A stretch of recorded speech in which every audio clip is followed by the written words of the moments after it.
오늘은 창세기 결정연구 2의 메시지 11번을 읽겠습니다.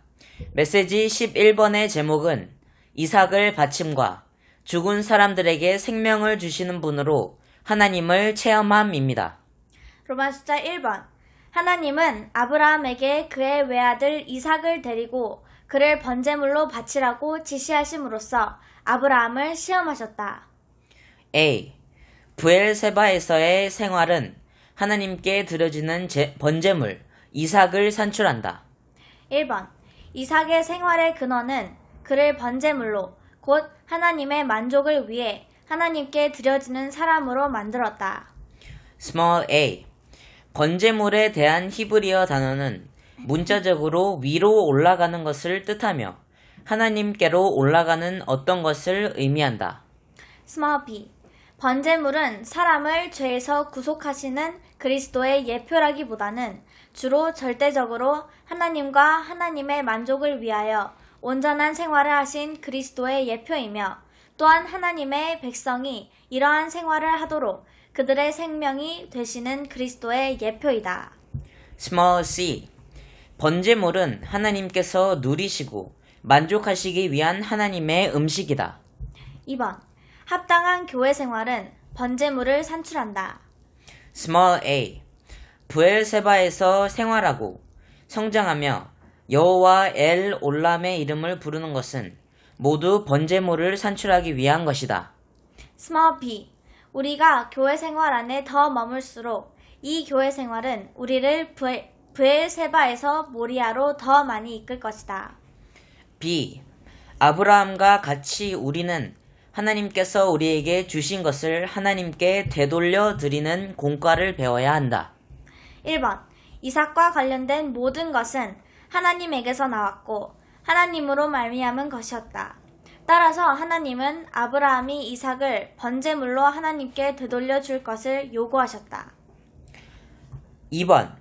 약속된 씨이신 그리스도를 예표하는 이삭은 하나님께서 아브라함에게 주신 것이지만 하나님은 아브라함에게 주신 것을 다시 자신에게 돌려줄 것을 요구하셨다. 이것은 분명히 아브라함에게 시험이었다. 3번.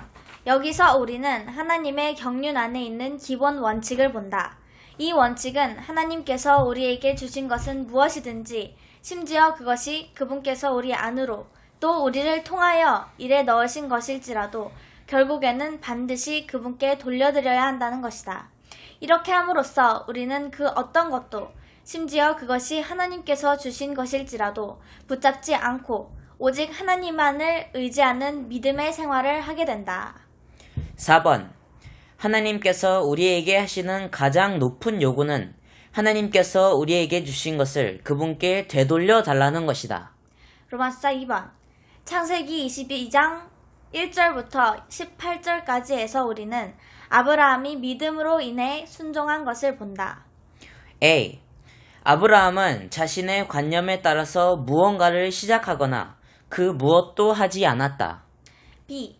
아브라함 안에 주입된 믿음은 그를 시온산의 또 다른 이름인 모리아산으로 이끌었고 그로 하여금 이삭을 번제물로 바칠 수 있게 하였다. 로마 숫자 3번. 아브라함은 자신이 이삭을 바쳤던 장소를 여호와 이레라고 불렀다. A. 모리아는 야의 이상, 곧 여호와의 이상이라는 뜻이다. 모리아 산에서 아브라함은 하나님을 보았고 하나님은 아브라함을 보셨다. B. 창세기 22장 14절 하반절은 여호와의 산에서 그것이 준비될 것이다. 혹은 여호와의 산에서 그분께서 나타나실 것이다 라고 번역될 수 있다. 1번. 모리아 산에서 아브라함은 하나님께서 준비해 두신 것을 체험했고 분명한 이상을 받았다. 2번. 하나님께서 준비해 두신 것은 그분의 이상과 함께 있다. 따라서 우리가 하나님께서 준비해 두신 것을 누릴 때마다 우리는 하나님을 보게 되는 이상을 얻으며 하나님도 우리를 보신다. C. 오늘날 하나님께서 준비해 두신 것은 교회 생활 안에 있으며 교회 생활에서 우리는 분명한 이상과 함께 하나님께서 완전하게 준비해 두신 것을 얻는다. D. 주님의 회복 안에서 우리는 모리아산으로 올라가는 여행을 하고 있다.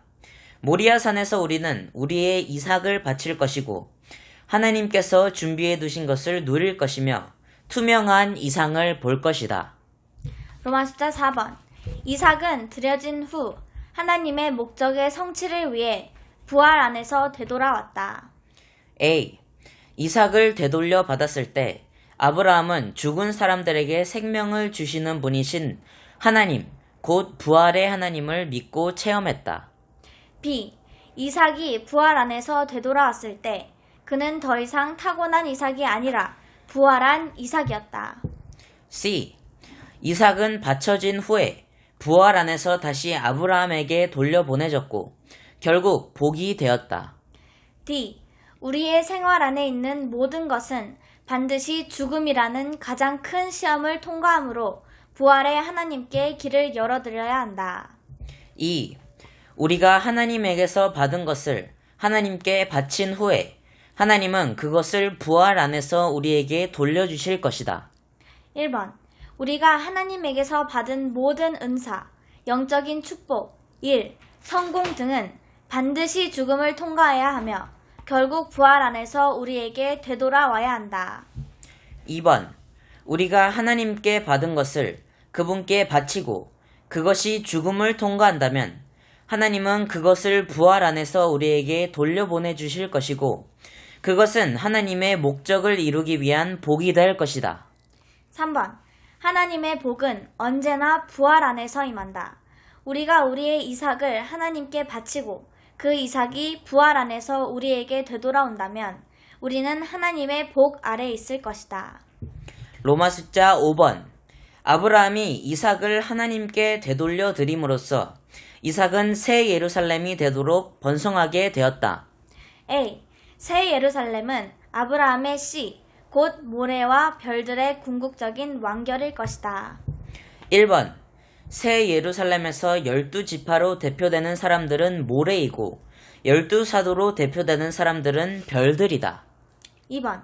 모래와 별들로 상징되는 두 백성은 함께 새 예루살렘으로 건축될 것이다. B. 창세기 22장에서 우리는 한 가지 기본 원칙을 보는데 그 원칙은 하나님의 은사를 번성하게 하는 길이 하나님께서 우리에게 주신 것을 하나님께 되돌려 드리는 것이라는 것이다. 1번. 하나의 이삭이 하나님께 드려지고 부활 안에서 되돌아온 후 셀 수 없이 많은 별과 모래가 되었다. 2번. 우리가 우리의 한 미라를 하나님께 드려서 그분께서 그것을 죽음에 넣으시도록 허락해 드린다면 그것은 부활 안에서 우리에게 되돌아올 것이고 우리는 하나님의 보호 아래서 번성하는 것을 보게 될 것이다. 로마숫자 6번. 하나님께서 선택하신 장소인 모리아산은 시온산, 곧 성전 건축을 위한 부지이자 좋은 땅의 중심이 되었다. 우리의 영적인 체험에서 모리아산은 결국 시온산이 된다. A. 아브라함은 시온산에서 번제물을 바쳐 하나님께 경배한 첫 번째 사람이었다. B. 나중에 하나님은 아브라함의 후손인 이스라엘 자손이 1년에 3번 이곳에 와서 하나님께 경배하고 이곳에서 하나님께 번제물을 바칠 것을 명령하셨다. C. 오늘날 아브라함의 영적인 후손인 신약에 믿는 이들은 시온산에 있다. D. 결국 우리는 모두 영원한 시온산인 새 예루살렘에서 아브라함과 함께 하나님께 경배할 것이다. 새 예루살렘 전체가 시온, 곧 하나님께서 계시는 장소인 지성소이다. 2. 주님의 회복은 시온, 곧 새 예루살렘으로 완결되는 그리스도의 몸의 실제를 건축하는 것이다. 메시지 11번을 마치겠습니다.